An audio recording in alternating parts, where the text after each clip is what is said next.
वो गुरुवार का दिन था। हाँ, उसका जन्मदिन था। लास्ट सैटरडे को मिली थी ना वो। अभ्यंकर सर का क्या मस्त इलेक्ट्रिसिटी का लेक्चर था। मोड़ पर जीएस की कचौरी मिलती है ना, वहीं से दाएं लेना है। यादें कुछ ऐसी ही होती है ना। ऐसा ही कुछ होता है जब हम लोगों के साथ, जब हम पुरानी यादों में खो जाते हैं। और कितना अद्भुत है कि हमें सब कुछ सीन टू सीन नजर आने लगता है। हेलो दोस्तों, मैं आ गया हूँ आपका deep story teller Amit, take stories के नए एपिसोड के साथ। आज का एपिसोड हमेशा की तरह एक कहानी है। वैसे भी कहानियाँ दो दिलों को जोड़ती है, जैसे टेक स्टोरीज और हम आपको एक साथ जोड़ देते हैं। आज का एपिसोड छोटी छोटी 3 कहानियों के इर्द गिर्द घूमता है। पहली हमारे दिमाग और कंप्यूटर की एनालॉजी, दूसरी वोल्टेज करंट की टर्मिनोलॉजी, और तीसरी यानी आखिरी हमारे किरदार एक्चुएटर को लेकर चलेगी। पहली कहानी, इंसान का कंप्यूटर दिमाग। बात 2007 की है, जब पहली बार इंटरव्यू देने मुंबई गया था। भैया ने रास्ता बताया था, ट्रेन का टाइम और हर स्टेशन का लेखा जोखा समझाया था। नौकरी लग गई और जब ज्वाइनिंग के लिए जाना था, पर इस बार भैया को परेशान नहीं किया। आप सोच रहे होंगे क्यों भला? इस बार रास्ता याद था ना। जैसे ही इंटरव्यू का वो दिन याद किया तो सारे सीक्वेंस याद आ गए, क्योंकि हमारा ब्रेन सब कुछ मेमोराइज रखता है और हमारा दिमाग उस पर्टिकुलर पल को जीने के लिए हमें सारे दृश्य एक साथ दिखा देता है। मानो कि हम सारे दृश्य एक साथ याद कर लेते हैं और उन्हें हम जी लेते हैं, क्योंकि हमारा दिमाग 3 प्रिंसिपल्स पर काम करता है, जिसे कहा जाता है फैचिंग, डिकोडिंग, एग्जीक्यूशन। वैसे ही हमारा कंप्यूटर भी इन्हीं 3 प्रिंसिपल पर काम करता है। आईओटी की बात करें तो सेंसर्स की सारी इंफॉर्मेशन को प्रोसेस करने का काम भी प्रोसेसर ही करता है, जिसे हम सिंगल चिप कंप्यूटर यानी कि माइक्रो कंट्रोलर कहते हैं। कैलकुलेटर तो याद होगा ना आपको, जो कि कंप्यूटेशन, जोड़ भाग करने के उपयोग में आया करता था। और वहीं से हमारा बिट यानी कि 01 की भाषा का जन्म हुआ था और उसी के इस्तेमाल को हम पहली बार माइक्रो प्रोसेसर के फॉर्म में समझ पाए थे। वैसे ही एम्बेडेड सिस्टम की दुनिया में माइक्रो प्रोसेसर कंट्रोलर का महत्वपूर्ण रोल रहा। भले ही 8 बिट का हो, 16 बिट का, 32 या 64 बिट का कंट्रोलर हम यूज़ कर स्मार्ट कार से लेकर ऑटोनोमस रोबोट को बनाने के लिए भी इसी तरह के प्रोसेसर्स को यूज़ करने लगे।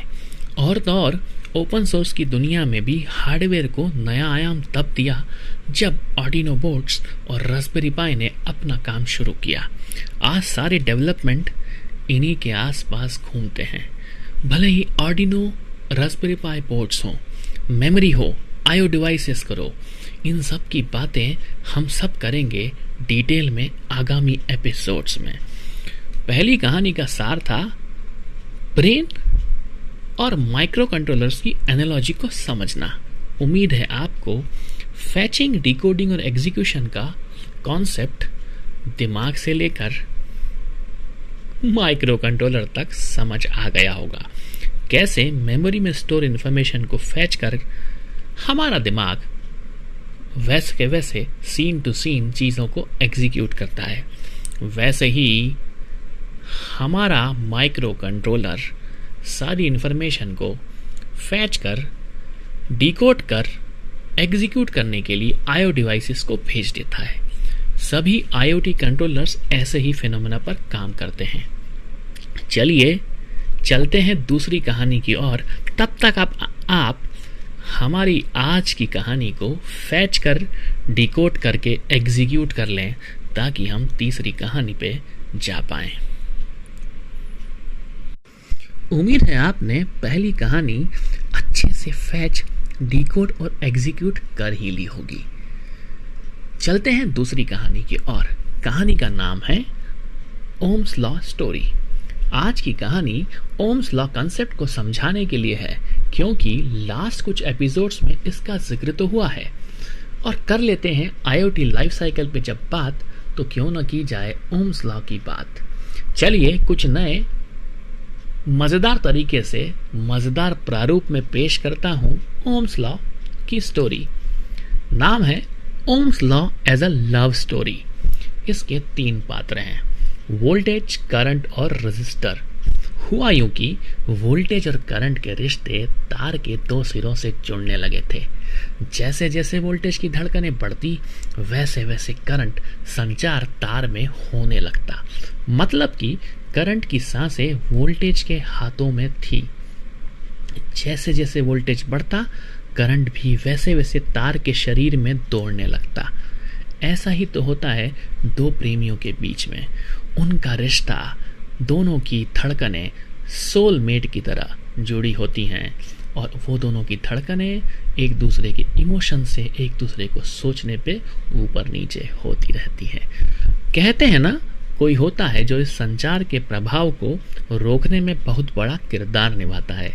तो अब बारी थी हमारे तीसरे किरदार के जन्म लेने के लिए, जिसका नाम था रजिस्टर, जो खुद ताप सहन करता था और तार के जीवन में वोल्टेज और करंट के अनुपात को बना के रखता था।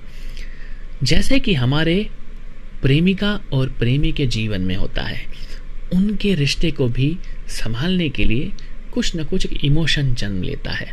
वैसे ही यहाँ पर हमारे पास रजिस्टर आ गया। तो 3 प्रारूप में हमने बात करी 3 किरदारों की, वोल्टेज, करंट और रजिस्टर में।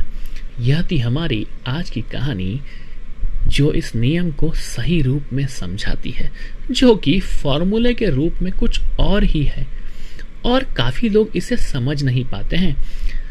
टेक्निकली इसे कुछ इस तरीके से अंग्रेजी में स्टेट किया जाता है, that current flowing in a circuit is directly proportional to the applied voltage difference and inversely proportional to the resistance in this circuit।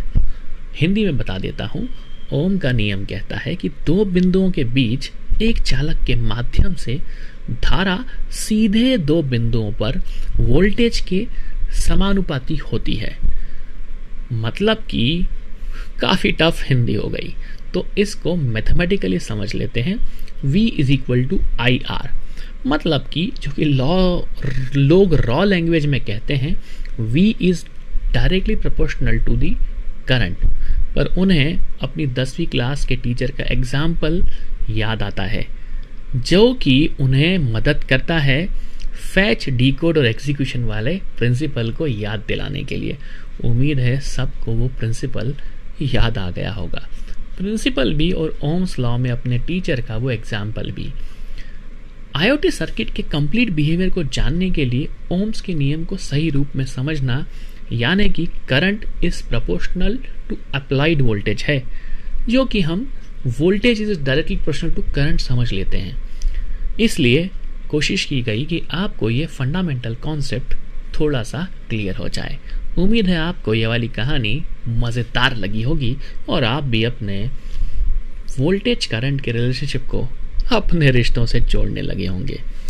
चलिए अब चलते हैं आज के एपिसोड के आखिरी सेगमेंट पर, जहां हम बात करेंगे एक्चुएटर्स की, जो कि आईओटी इम्प्लीमेंटेशन में अहम रोल अदा करते हैं। दिमाग से लेते हुए दिल तक पहुंची थी कहानियाँ। पहली कहानी दिमाग से शुरू हुई थी, मतलब कि हमने एनालॉजी की थी कंप्यूटर और ह्यूमन ब्रेन की। फिर बात की हमने दिल के रिश्तों की, मतलब कि लव स्टोरी की, जिसे हमने ओम्स लॉ से रिलेट करने की कोशिश की। तो अब बात कर लेते हैं थोड़े से बिजनेस की, मतलब कि सिक्कों की। तो सिक्कों के 2 पहलू, जैसे कि सेंसर एक पहलू है, वैसे ही एक्चुएटर दूसरा पहलू है। तो सिक्के की 2 पहलू हमारे पास है, सेंसर और एक्चुएटर। सेंसर को काफी तवज्जो दे चुका हूं, अब जरा एक्चुएटर को समझ लेते हैं। एक्चुएटर एक ऐसा डिवाइस है जो कि इलेक्ट्रिकल सिग्नल को इनपुट लेकर मैकेनिकल आउटपुट देता है।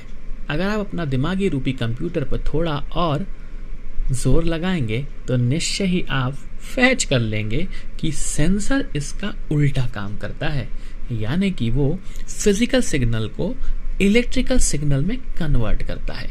तभी मैंने इसे सिक्कों के दो पहलू कहा। मतलब कि सेंसर जो काम करता है उसका पूरा विपरीत एक्चुएटर की फंक्शनिंग है। चलिए थोड़ा सा एग्जाम्पल ले लेते हैं।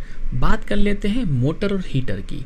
ये भी कुछ एक्चुएटर का एक अच्छा महत्वपूर्ण एग्जाम्पल हो सकता है। एक्चुएटर सिस्टम से इनपुट लेता है और एनवायरनमेंट को आउटपुट देता है, जैसे कि स्टेपर मोटर जिसे इलेक्ट्रिकल सिग्नल ड्राइव करता है। अगर इंडस्ट्रियल आईओटी में हम बात करें तो सर्वो मोटर को इंडस्ट्रियल कंट्रोल सिस्टम में यूज कर कूलिंग एक्शन इंप्लीमेंट कर सकते हैं, जो कि फुल्ली आईओटी कंट्रोल्ड होगा। एक्चुएटर्स के तरह तरह के टाइप्स होते हैं, तरह तरह के प्रकार होते हैं, जैसे कि हाइड्रोलिक एक्चुएटर्स जो कि हाइड्रोलिक पावर का यूज करता है मैकेनिकल ऑपरेशन के लिए, जैसे कि ऑटोमोबाइल इंडस्ट्री में कार को अपलिफ्ट करना हो या डाउन लिफ्ट करने के लिए हम कोई भी स्मार्ट एग्जाम्पल ले सकते हैं। इसी तरह से हम लोग स्मार्ट सिटीज में कंस्ट्रक्शन को इंफ्रास्ट्रक्चर को भी लेकर समझ सकते हैं हाइड्रोलिक एक्चुएटर्स को। यहाँ पे हमारी हाइड्रोलिक एक्चुएटर्स की एप्लीकेशन आईओटी के सेगमेंट में होगी। बात करते हैं न्यूमेटिक एक्चुएटर्स की।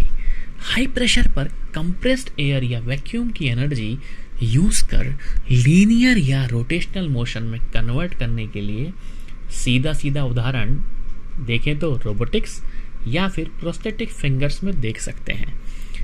ऐसा ही होता है इलेक्ट्रिकल एक्चुएटर्स, जो कि इलेक्ट्रिकल सिग्नल को लेकर टॉर्क आउटपुट देता है। इलेक्ट्रिकल सोलोनॉइड बेस्ड बेल एक ऐसा ही उदाहरण हो सकता है। तरह तरह के और भी रूप होते हैं एक्चुएटर्स के, जैसे कि थर्मल और मैग्नेटिक। मैकेनिकल एक्चुएटर्स ये भी आईओटी एप्लीकेशंस में तरह तरह से यूज़ किए जाते हैं और इनकी एप्लीकेशंस अनंत है। ये था हमारा एक्चुएटर। उम्मीद है आपको माइक्रो कंट्रोलर से लेकर इंसानी दिमाग को जोड़ने वाला और दिलो दिमाग से ओम्स लॉ को जोड़ने की कॉन्सेप्ट के साथ में एक्चुएटर्स की बातें मज़ेदार लगी होगी। चलिए अब देते हैं आज के एपिसोड को विराम।